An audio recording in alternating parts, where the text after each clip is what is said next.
سيدنا وحبيبنا ومولانا محمدا عبده ورسوله أما بعد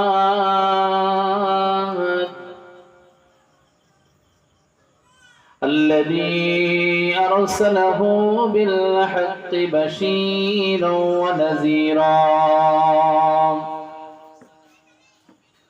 وداعيا إلى الله بإذنه وسراجا منيرا وقال الله تعالى في كلامه المجيد وفي الفرقانه الحميد بسم الله الرحمن الرحيم يا أيها الذين آمنوا ادخلوا في السلم كافة ولا تتبعوا خطوات الشيطان إنه لكم عدو مبين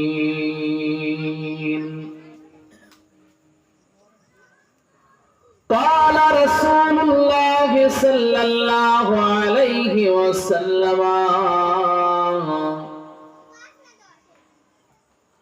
من أحب سنتي فقد أحبني ومن أحبني كان معي في الجنة أو كما قال عليه الصلاة والسلام وقال الله تعالى في شان حبيبه مخبرا وآمرا إن الله وملائكته يصلون على النبي يا أيها الذين آمنوا صلوا عليه وسلموا تسليما درود اللهم صل على سيدنا مولانا محمد وعلى آله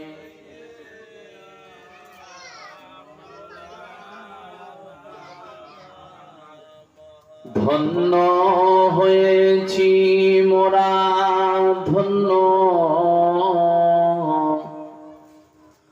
অগণবী শুধু তোমারই জন্য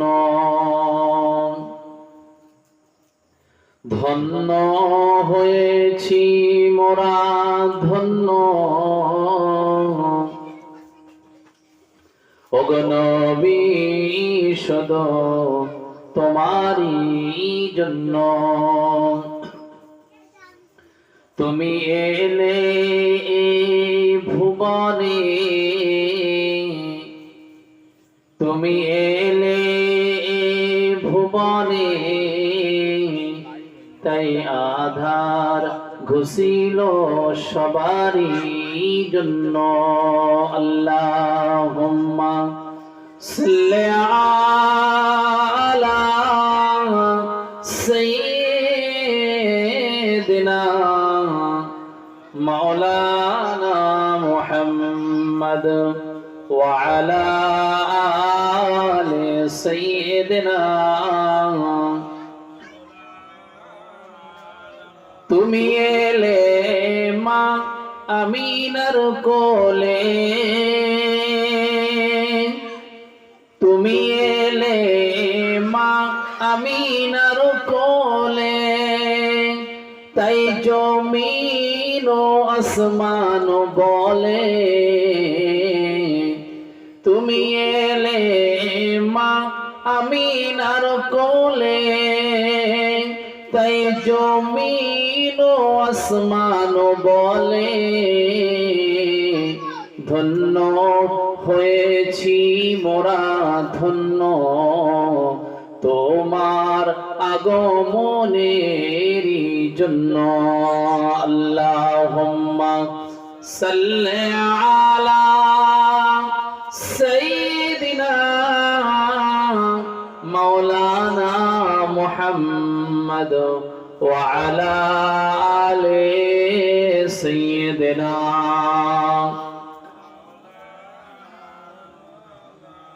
হুর গলিমান সারা আরো পড়ে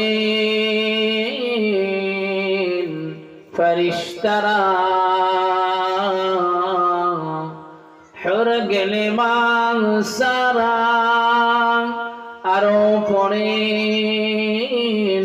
ফেরেশতারা, পড়িতে আছেন তারা লা ইলাহা ইল্লাল্লাহ, লা ইলাহা ইল্লাল্লাহ, লা ইলাহা ইল্লাল্লাহ মুহাম্মাদুর রাসূলুল্লাহ সাল্লাল্লাহু আলাইহি ওয়াসাল্লাম। আলহামদুলিল্লাহ।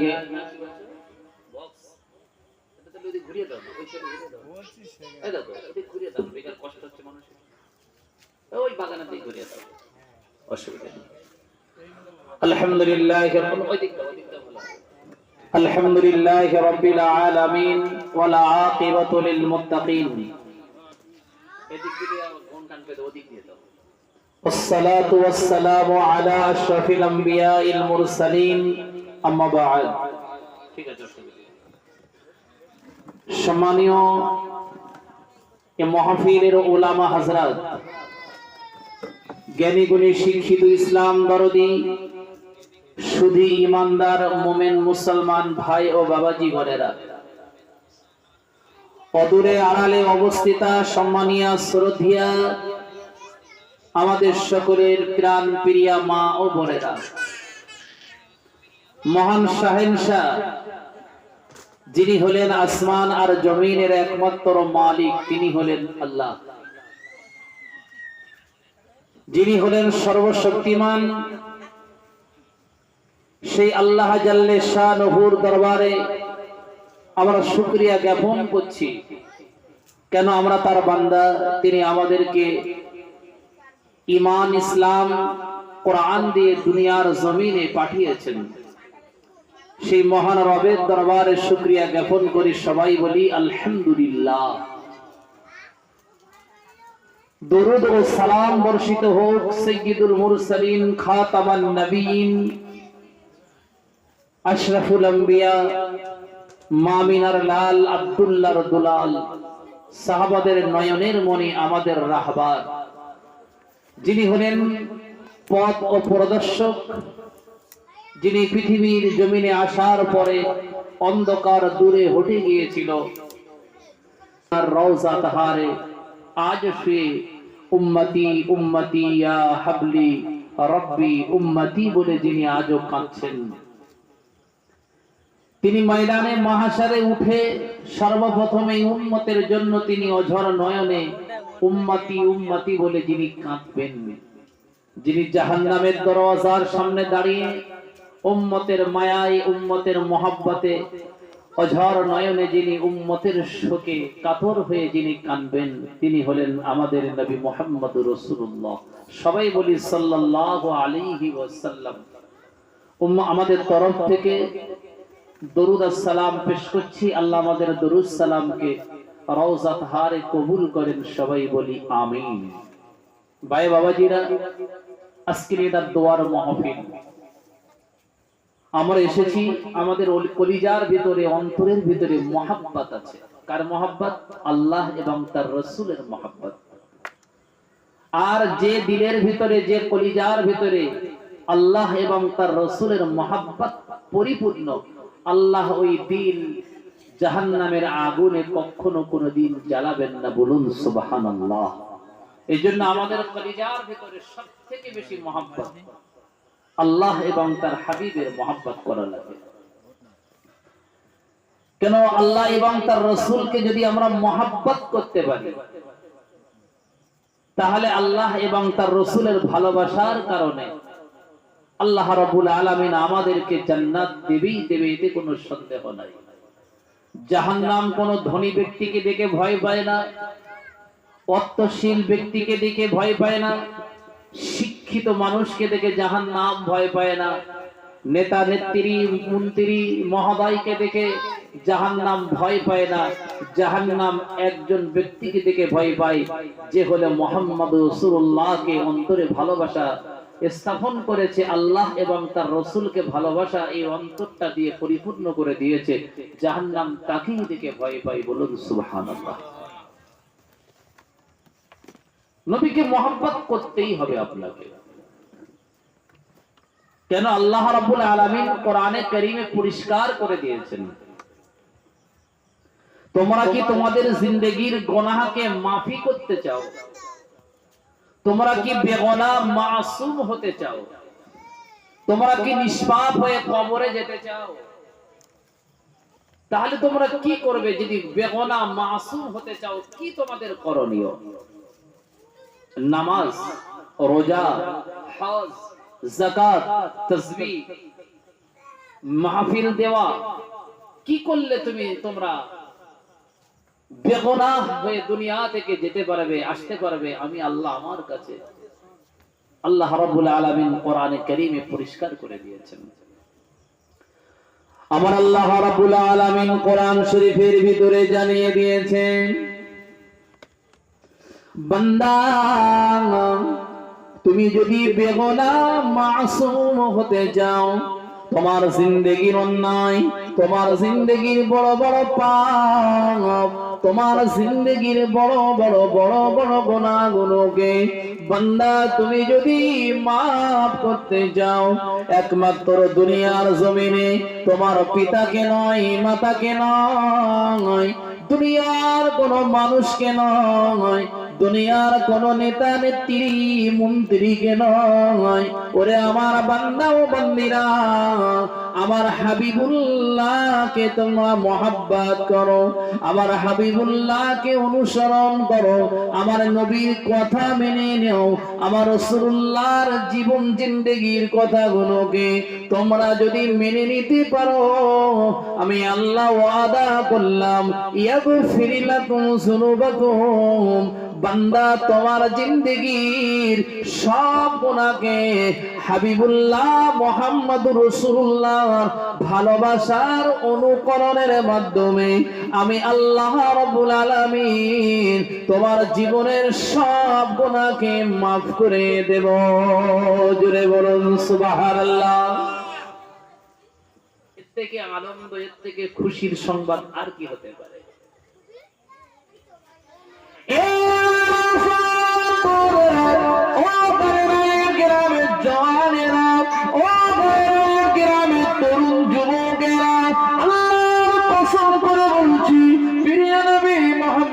রাসূলুল্লাহকে যারা প্রাণের থেকে বেশি মহব্বত করেছে, প্রাণের থেকে যারা বেশি ভালোবাসা বেশি ফেলেছে, আল্লাহর কসম, আল্লাহর কসম, আল্লাহর কসম, আমার আল্লাহ তাদের উপরে রাজি, আমার আল্লাহ তাদের উপরে খুশি হয়ে গিয়ে স্বয়ং আমার রাসূলুল্লাহকে জিবরাইল দিয়ে শুনিয়ে দিল, যারা জানের থেকে আপনাকে বেশি মহব্বত করেছে, যারা জীবনের থেকে আপনাকে বেশি ভালোবেসেছে, আমি আল্লাহ বললাম রাদিয়াল্লাহু আনহুম ওয়া রাদওয়ান, আমি আল্লাহ তাদের উপরে রাজি, আমি আল্লাহ তাদের উপরে খুশি।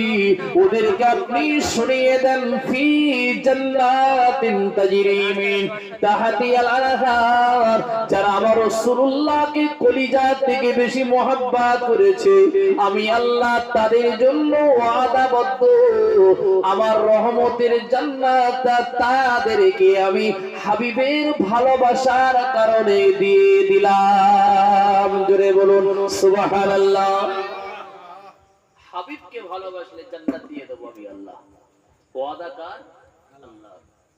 জান্নাতিন তাজরি মিন তাহতিহাল আনহার। আল্লাহর কসম, সাহাবাদের ভালোবাসা যদি দাঁড়িপাল্লার একদিকে রাখা হয়, আল্লাহর কসম করে বলছি, পৃথিবীর জমিনের সমস্ত উম্মাত উম্মাতানের ভালোবাসা যদি দাঁড়িপাল্লার অপর দিকে রাখা হয়, একজন সাহাবার ভালোবাসার সমান হবে না। সাহাবারা রাসূলুল্লাহকে মুখে শুধু ভালোবাসেনি বাবা, সাহাবারা রাসূলুল্লাহকে তারা কলিজা দিয়ে ভালোবেসেছিল। জোরে বলুন সুবহানাল্লাহ।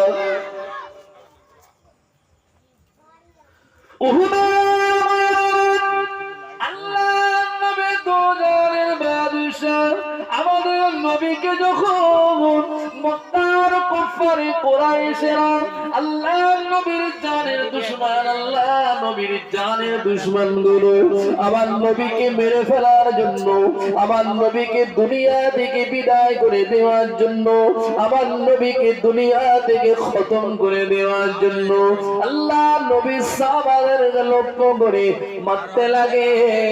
আমার জানের নবী রাসূলুল্লাহকে কাফেররা পাথরগুলো ছুঁড়ে ছুঁড়ে ছুঁড়ে ছুঁড়ে ছুঁড়ে ছুঁড়ে মারে বাবা। আল্লাহ নবীর মাথাতে একটি লোহার হেলমেট ছিল বাবা।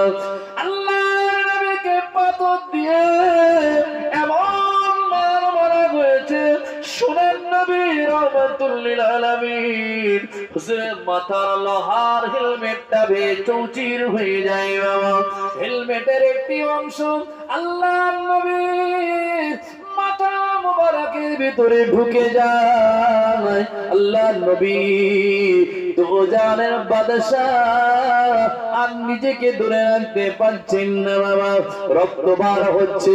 আল্লাহর নবী সাহাবারা এতটা মুহাব্বত করেছেন, এতটা রাসূলুল্লাহকে ভালোবেসেছেন, একজন সাহাবা দৌড়ে এসে আল্লাহর নবীর মাথা মুবারকে লোহার হেলমেট ভেঙে ঢুকে গিয়েছে, বার করতে পারেন না। অনেক চেষ্টা করে আমার নবীকে জড়িয়ে ধরে ওই সাহাবী কি করলেন, তার দিয়ে হেলমেটটা যখন টেনে টেনে টেনে টেনে বার করছে, সোনার নবীর নূরানি চেহারা মোবারক দিয়ে বাবা রক্ত গলগল করে বকবক করে বার হয়। আল্লাহ নবীর সাহাবা কেঁদে কেঁদে বলে, ইয়া রাসূলুল্লাহ, যদি আপনার খুন মোবারকটা যদি জমিনে পড়ে যায়, আমার বিশ্বাস এই খুন পড়ার সাথে সাথে আমার আল্লাহ এই উহুদের পাহাড় দিয়ে গোটা মানুষকে আমার আল্লাহ পাক ধূলিসাৎ করে দেবে, আল্লাহ জমিন আসমান তছনছ করে দেবে। আল্লাহ নবীর খুন মোবারকটা ওই সাহাবী ওই জায়গায় ঠোঁটটা লাগিয়ে বাবা চুন চুন চুন চুন করে হুজুরের যত খুন বার হয়েছিল সমস্ত খুনগুলোকে জমিনে পড়তে দেয়নি। হুজুরের খুন মোবারক গুলো ওই সাহাবী তিনি পান করে নিয়েছিলেন। জোরে বলুন সুবহানাল্লাহ। হুজুরের খুন জমিনে পড়তে দেওয়া যাবে না। ভালোবাসা দেখেন। আল্লাহর নবীর চোখ বালা পানি, মাথা ফেটে যাওয়া, মাথায় হেলমেট আপনার কেটে যাওয়ার একদিকে কষ্ট, অপর দিকে সাহাবার ভালোবাসা। এই সাহাবীর মুহাব্বত, এই সাহাবীর ভালোবাসা দেখে আল্লাহ নবী তাকে জড়িয়ে ধরে বলেছিল, ওরে আমার সাহাবী রে, আমি রাসূলুল্লাহ, আমার খুন মোবারক তুমি ইজ্জতের খাতিরে, সম্মানের খাতিরে, ভালোবাসার খাতিরে আমার খুনকে তুমি জমিনে পড়তে দিলে না, আমার খুন মোবারক গুলো তুমি পান করে নিয়ে দিয়েছো।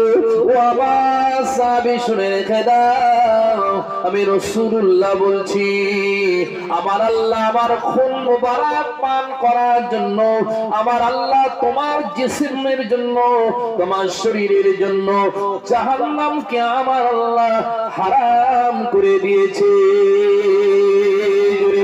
সুবহানাল্লাহ।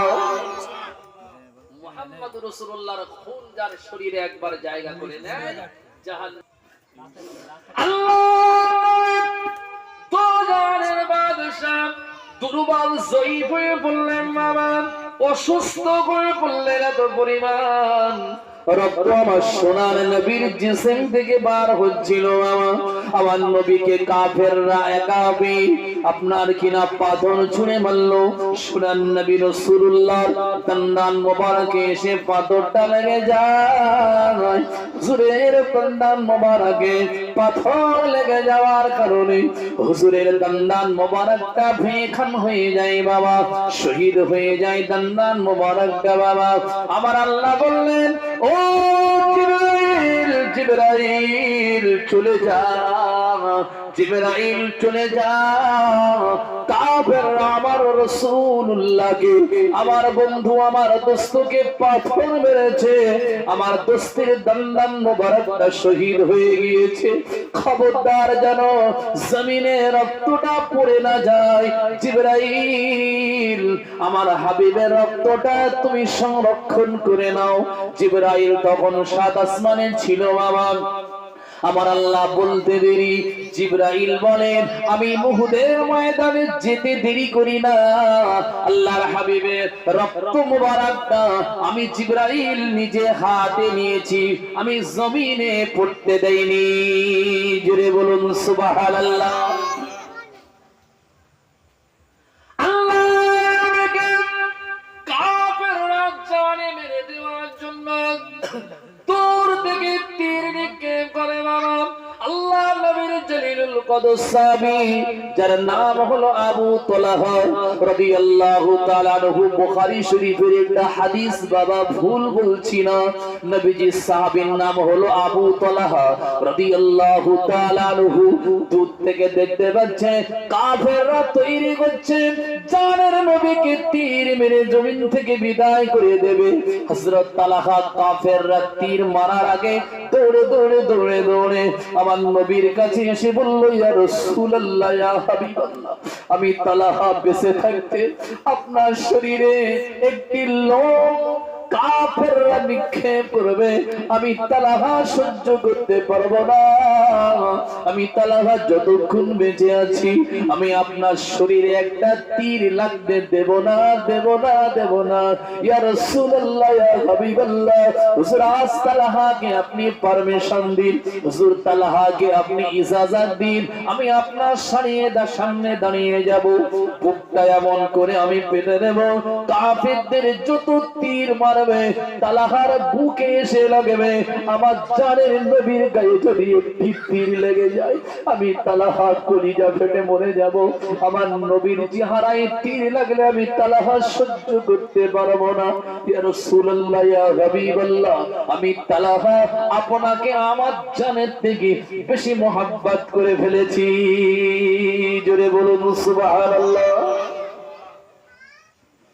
বিশ্বাস করুন মুসলমান, আল্লাহর নবীর জলিলুল কদর সাহাবী হযরত তালহা রাদিয়াল্লাহু তাআলা আনহু আল্লাহর নবীকে এমন করে আগলে রেখেছে বাবা। আমার নবী তালহার পেছনে, আমার নবীর সামনে নবীর সাহাবী তালহা রাদিয়াল্লাহু তাআলা আনহু।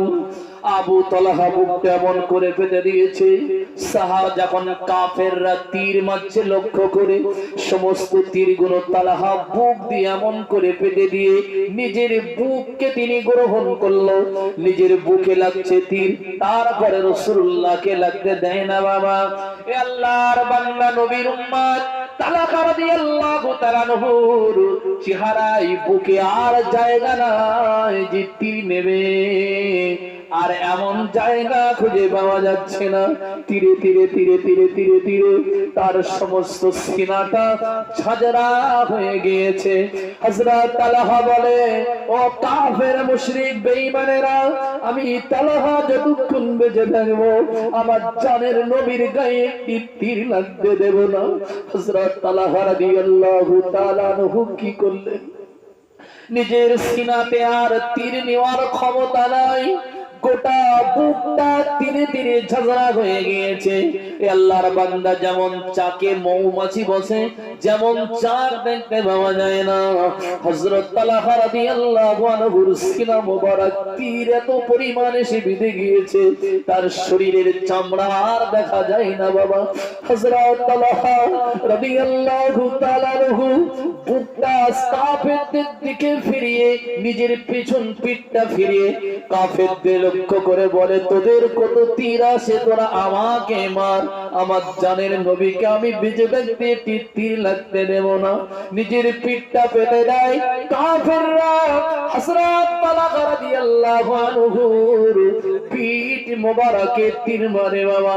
তীর মারতে মারতে একটি সময় কাফেরদের কাছে যত তীর ছিল বাবা, সব তীরগুলো শেষ হয়ে গিয়েছে। তালহা বলে, ও কাফের দুশমনেরা, আমি বেঁচে থাকতে আমার জানের নবীর গায়ে একটিও তীর লাগতে দেব না। জুড়ে বলুন সুবহানাল্লাহ। এর নাম ভালোবাসা, এর নাম মহব্বত। এমনি আল্লাহ রাব্বুল আলামিন তাদের জন্য জান্নাতের সুসংবাদ দেননি গো বাবা। জান্নাত তারা চাইনি, জান্নাত তাদেরকে আগমনের জন্য, তাদেরকে ওয়েলকাম জানানোর জন্য জান্নাত যেন আল্লাহকে বলছি, আল্লাহ তোমার বন্ধুর যারা সাথী সঙ্গী, আল্লাহ আমি জান্নাত তাদের চাই। তারা জান্নাতের আশা করেনি, জান্নাত তাদের জন্য। সুবহানাল্লাহ। আমরা তো জান্নাতের আশা করে, জান্নাত তাদের আশা করে, তারা জান্নাতের আশা করে না। আর আমরা জান্নাতের আশা করি। আল্লাহ আল্লাহ রাসূল খুশি হোক বা না হোক, ওসব আমাদের চিন্তা চেতনা ভাবনা নাই। আমরা জান্নাতের আশা করি। আল্লাহ নামাজ পড়ছি, খোদা তুমি আমার জান্নাত দিও না, এমনটি না। সাহাবাদের ভালোবাসা ছিল নবীর সাথে, সাহাবাদের ভালোবাসা ছিল আল্লাহর দ্বীনের সাথে, সাহাবাদের ভালোবাসা ছিল কোরআনের সাথে, সাহাবাদের ভালোবাসা ছিল ইসলামের সাথে। তারা ইসলামের জন্য এতটা ভালোবাসা তৈরি করেছিল, সাহাবারা জীবন দিতে রেডি হয়েছিল। বলুন সুবহানাল্লাহ। হযরতে হুযায়ফা রাদিয়াল্লাহু তাআলা, হযরত হুযায়ফা একদম যুবক ছেলে, তরুণ, একদম তরুণ ছেলে, বিবাহ হয়নি এখনো। বিবাহ হয়নি মানে বুঝতে পারছেন, সবে 20 থেকে 21 বছর মতন বয়স, একেবারে টনটনে যুবক ছেলে, অনেক গায়ে ক্ষমতা। হযরতে হুযায়ফা রাদিয়াল্লাহু তাআলা আনহু, আল্লাহর নবী সাল্লাল্লাহু আলাইহি সাল্লাম একটি সময় যখন মুতার যুদ্ধ হয়, মুতা নামক একটি ময়দানে যুদ্ধ হয়েছিল কাফেরদের সাথে। এই মুতার যুদ্ধের সময় ইসলাম ফান্ডা অনেক দুর্বল ছিল, অনেক দুর্বল। টাকা পয়সা ছিল না, তীর কিনবে পয়সা ছিল না, ঢাল কিনবে পয়সা ছিল না। আল্লাহর নবী মদিনার মসজিদুন নববীতে ওই সময় বলেছিলেন, সাহাবারা তোমরা কেউ আছো মুতার যুদ্ধে দান করবে? যারা মুতার যুদ্ধে দান করবে আমি রাসূল তাদের জন্য দুনিয়াতে জান্নাতের সুসংবাদ দিয়ে দিলাম। সুবহানাল্লাহ। মুতার যুদ্ধে দান করলে আমি রাসূল তার জন্য জান্নাতের সুসংবাদ দিয়ে দিচ্ছি, অর্থাৎ ওই ব্যক্তিটা জান্নাতি। সাহাবারা তো পাগল সব। কেউ দিয়েছে মাল, কেউ দিয়েছে জার, যাদের মাল ছিল মাল দিয়েছে, যাদের মাল ছিল না তারা জাহান দিয়ে দিয়েছে। কি দিয়েছে? জান, জীবন দিয়ে দিয়েছে। হুজুর আমার মাল নাই, আমার জীবন আছে। বিশ্বাস করুন, হুযায়ফা পা ভরা ছেলেটা মদিনার মসজিদুন নববীর কোণায় বসে বসে কাঁদছে। নবীজি দেখতে পেলেন যে যুবক সাহাবী হযরতে হুযায়ফা কাঁদছে। আল্লাহর নবী হুযায়ফাকে ডেকে পাঠালেন, আমার হুযায়ফাকে আমার সামনে নিয়ে এসো। হুযায়ফা কাঁদো কেন? ইয়া রাসূলুল্লাহ, আপনার উসমানে জিন্নুরাইন অর্থ দান করে মুতার যুদ্ধে শরীক হয়েছে। ইয়া রাসূলুল্লাহ, আপনার ওমর সাধ্য অনুযায়ী দান করেছে, আপনার আবু বকর সিদ্দিক সাধ্য অনুযায়ী দান করেছে। আমার তো না আছে বাবা, না আছে ঘর, না আছে বাড়ি, থাকার জায়গা নাই। মাকে নিয়ে একটি পাহাড়ের গুহার কাছাকাছি আমি আশ্রয় করি, জীবন যাপন করি। ইয়া রাসূলুল্লাহ, যা উপার্জন হয় ওই আমার খেতে কুলায় না, মাকে নিয়ে অনেক কষ্টের ভিতরে জীবন যাপন করি। আপনি জান্নাতের সুসংবাদ দিয়েছেন, আল্লাহর কসম জান্নাতের আশা না, আমি চাই যে মুতার যুদ্ধে যেন আমি কিছু দান করতে পারি। নবী বললেন, তোমার ইচ্ছা যদি হয় তুমি দান করতে পারো। হুজুর আমার তো মাল নাই, আমার ইচ্ছা হয় আমার জীবনটা আপনার জন্য দান করব। সুবহানাল্লাহ। আমার মাল নাই, আমার জীবন আছে, আমি এটা দিতে চাই। কতটা ভালোবাসা, কতটা মোহাব্বত দেখেন হযরত হুযায়ফা। আল্লাহ নবী সাহাবাদেরকে লক্ষ্য করে বললেন, ও আমার সাহাবারা, আমার হুযায়ফার নামটা মুতার যুদ্ধের ময়দানে যারা যুদ্ধে যাবে, হুযায়ফাকে ওই আপনার কিনা লিস্টিতে নামটা লিখে নাও। আল্লাহ হুযায়ফাকে বলেছিল, হুযায়ফা রে, ঘরে চলে যাও বাবা, বাড়ি চলে যাও বাবা, বৃদ্ধ মায়ের খেদমত করো বাবা, সময় হলে আমি আল্লাহর নবী তোমাকে ডেকে নেব। হুযায়ফা বাড়িতে চলে গিয়েছেন, যুদ্ধের জন্য সবাই প্রস্তুত হয়ে গিয়েছে, যে যার মতন দান করে বাবা। এই মুতার যুদ্ধের ময়দানে দান শুনলে আপনি অবাক হয়ে যাবেন। আল্লাহর নবীর এমন একজন সাহাবী ছিল, খোড়া ন্যাংরা লুলু সাহাবী, পায়ে চলতে পারত না, হাত অচল, পা অচল বাবা। পা দিয়ে আমরা যে হাঁটাহাঁটি চলাফেরা করি, তার পাটা লুলো, হাতটা পঙ্গু বাবা, হাত পায়ে কোনো ভর শক্তি নাই। যখন জমিনে চলাফেরা করতেন বাবা, যেমন কাঠের গুড়ি গড়িয়ে দিলে যেমন গড়াতে গড়াতে আগিয়ে যায়, আল্লাহ নবীর ওই সাহাবীটা এমন গড়াগড়ি দিয়ে তিনি রাস্তা পার হতেন, রাস্তায় চলতেন বাবা, হাত পা চলতে পারে না। আল্লাহ নবীর কাছে এসে কাঁদতে লাগে, ইয়া রাসূলুল্লাহ, ইয়া হাবিবাল্লাহ, যাদের সামর্থ্য রয়েছে, যাদের ক্ষমতা রয়েছে, আপনার মুতার যুদ্ধের ময়দানে তারা দান করে, আমি কি একটু করতে পারবো না? পারবো না। আল্লাহ নবী দিন দুনিয়ার বাদশা, তাকে বললেন, তোমার যেমন ক্ষমতা তুমি দান করতে পারো। ওই সাহাবীর কাছে কিছু নাই বাবা। সাহাবী কি করলেন?